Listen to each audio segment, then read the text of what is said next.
Noong panahon ng mga Kastila, nasakop ang Ilocos dito sa ating bansang kinalakihan. Ang mga naninirahan noon sa Ilocos ay nagsilbing mga alipin ng mga Kastila. Hindi ito tumagal dahil may lumaban at ito ay ng iisang lalaki na si Diego Silang. Bago pa mangyayari ang lahat ng iyon, may isang dalagita, anak ng isang Itneg at isang Ilocano na may halong Espanyol, ang naninirahan sa Ilocos. Siya ay si Maria Josefa Gabriela Carreño de Silang, o mas kilala bilang si Gabriela Silang. Subalit siya ay maagang nahiwalay sa kanyang mga magulang at nanirahan sa isang pari sa simbahan. Nang siya ay lumaki, pinilit na utusan si Gabriela na pakasalan si Tomas Milan. Ngunit, sa kasamaang palad, namatay ang kanyang asawa 3 taon pagkatapos silang ikasal. Maraming naligaw kay Gabriela Silang, ngunit lahat sila ay nabigo. Ngunit isang lalaki lamang ang bumihag sa kanyang mga mata. Sa kasamaang palad, ang simbahan ay inutusan ng kanyang matalik na kaibigan na patayin ang minamahal niyang asawa. Hindi niya ito inaasahan at ubusang nangulila. Ngunit hindi ito naging rason para pabayaan niya kung anuman ang nasimula ng kanyang asawa. Siya ang pumalit sa posisyon ni Diego Silang sa pag-atake ng Ilocos sa mga Espanyol sa pananakop. Matinding sumang-ayon ng mga tao ng Ilocos na siya ang pumalit sa namayapang Diego Silang.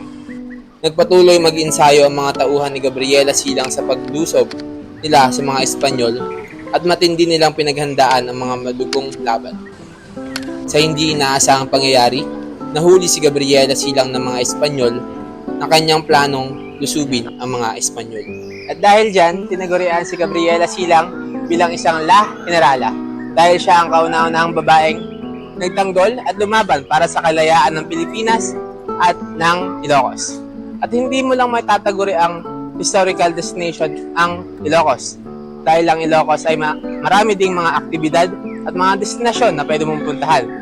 Gaya ng surfboarding, sandboarding, at climbing the Bohodor Lighthouse.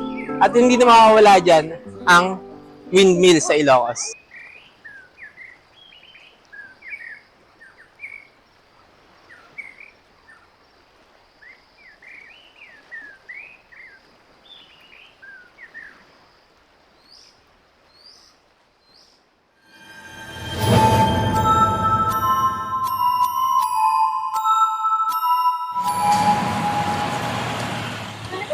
Let's go.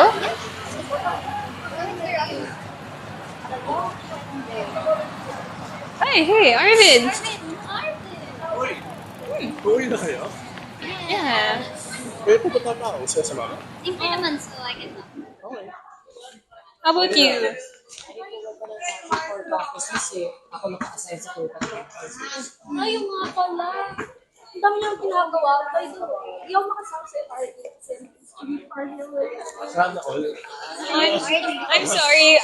Pinapauwi ako ng maaga. Oh, Fernanda, so, uwi na tayo? Bye! Ingat kayo ni Isang, ha? Bye. Bye. Why? Wala tayo may party lang later. Okay, see you. Bye!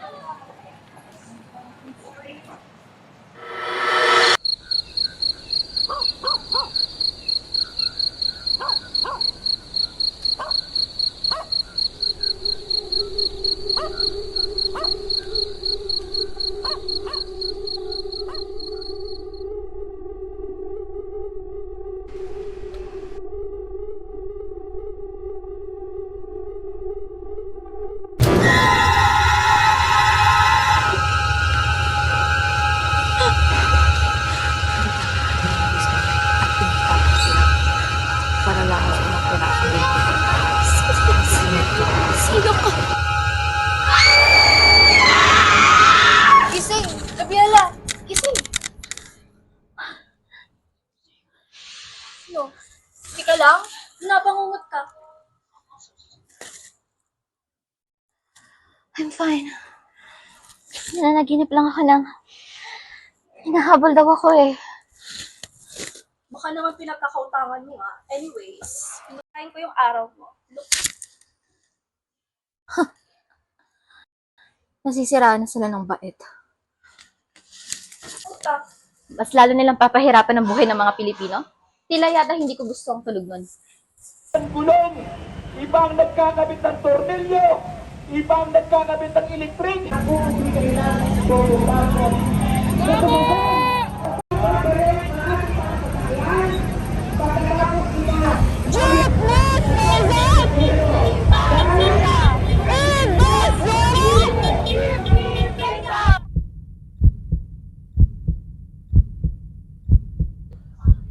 Huwag mong hayaang tapakan nila ang ating karapatan. Gabriela. Gabriela. Bakit?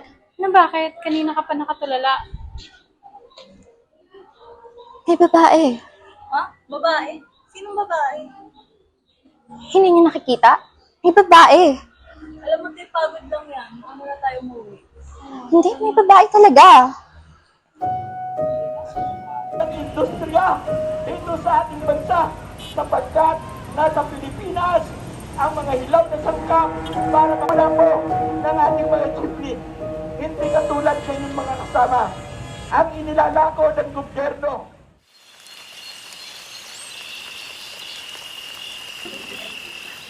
Gabriela, hey, Gabriela, I said I can hire the mass media. Gabriela, What? He said he can handle the mass media. Are you okay? Yes, I am.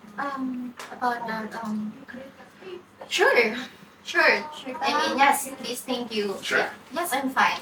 So, let's work? Kaya natin to. Yes, syempre, kakayanin natin to. Syempre, Di ba? yes, yes, dyan. Ang laban ng chopper ay laban ng commuter. Yes. That's good. Yeah, thank you. Thank you. I'm sorry, this isn't done.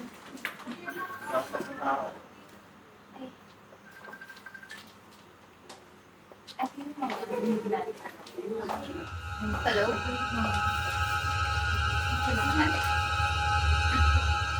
We also need to send foods para sa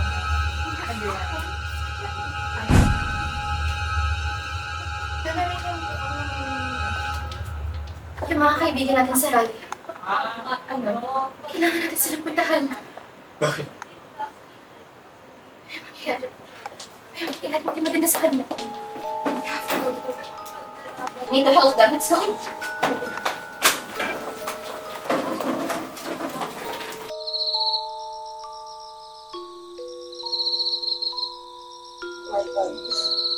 So, paano nalaman ng authority? Di ba ang usapan natin, malalaman lang to ng authority, pagpunta lang natin doon? What happened? Bakit sila nalalakit? Tingnan niyo yung mga mukha niyo!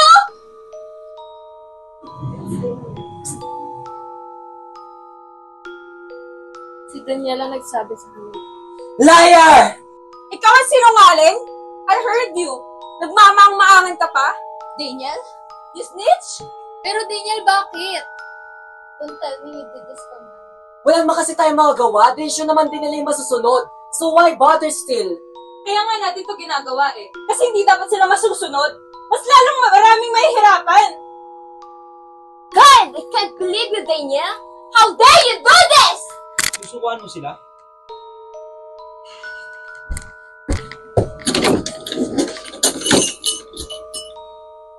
Daniel, totoo? Nagsumbong ka. Nagsumbong ka sa mga polis. Bakit? Ikaw, ang huling taong inasahan kong gagawa nun. Para na tayong magagawa. Pero, matagal nang may problema sa bansang to. Matagal nang may problema sa transportasyon. At hindi lang yun dahil sa mga jeepney drivers o sa mga jeep, kundi dahil sa dami ng bilang ng transportasyon na meron tayo. Pero bakit? Bakit yung mga jeepney drivers lang yung mawawalan? Hindi ko sinasabi na dapat lahat tayo mawalan ha. Pero bakit sila lang mas lalo nilang kinakawawa? Bakit sila lang ang kailangan na lalo magdusa? Hindi mo ba alam na kapag natuloy yung phase out na yun, hindi lang sila yung mahihirapan. Ikaw rin. Ako, tayo, lahat tayo nakikinabang sa jeep! Hindi ko may kung sinasabi mo na tayong magagawa kasi meron. Ngayon yung sumisigaw na tayo sa harapan nila para lang marinig nila tayo, hindi nila tayo pinapansin eh. Tapos gusto mo wala tayong gawin? At mas lalong walang mangyayari pagbabago. At mas lalong hindi dapat natin sila sukuhan kasi bayan natin to. At hindi dapat tayo inaapi ng kung sino-sino. At mas lalong hindi dapat natin ipinagbibili ang ating mga prinsipyo.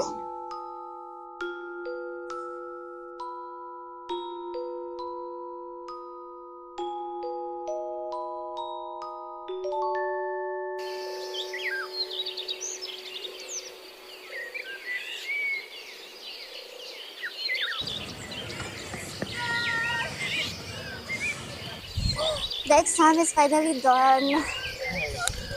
Ay, ayoko na maging haggard.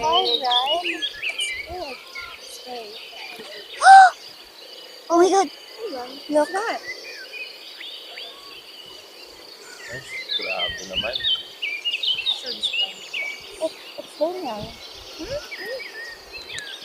Should we go talk to him? Sorry.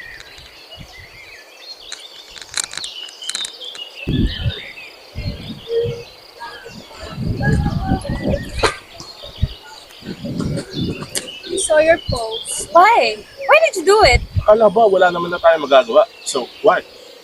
What I did was wrong, and kahit humingi ako ng tawad sa inyo, alam ko na hindi niyo ako mapapatawad.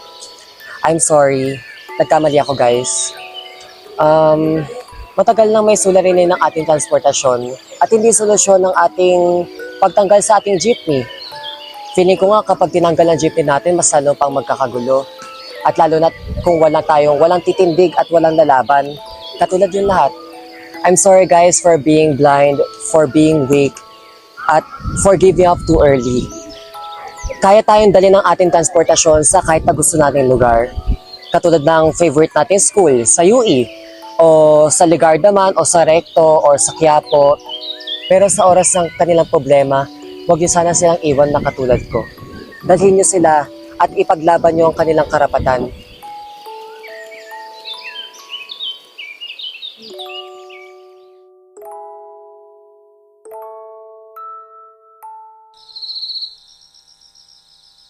Alam mo, Gabriela, without inanap ko sa amin magkanta. Ito yung nagbigay sa amin ng lakas, ng confidence para ipaglaban kung ano yung pakikita natin, kung ano yung tama. Pero teka, paano mo nga ba naisip at nagawa yan? No, it's a really weird story. Weird or not, share mo na yan. Oh my! Share mo na yan! Kahit tungkol pa yan, share yan. Ay, tungkol pa saan? Eh, Kahit tungkol pa yan sa sa may aso na may ulo ng kabayo. Okay lang yan.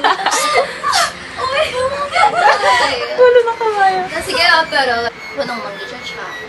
Of course. Hindi ako yung rason kung bakit. Sino? May nagtulak sa akin para lumaban. Para sa harapan natin. Para ipaglaban. Para ipaglaban natin.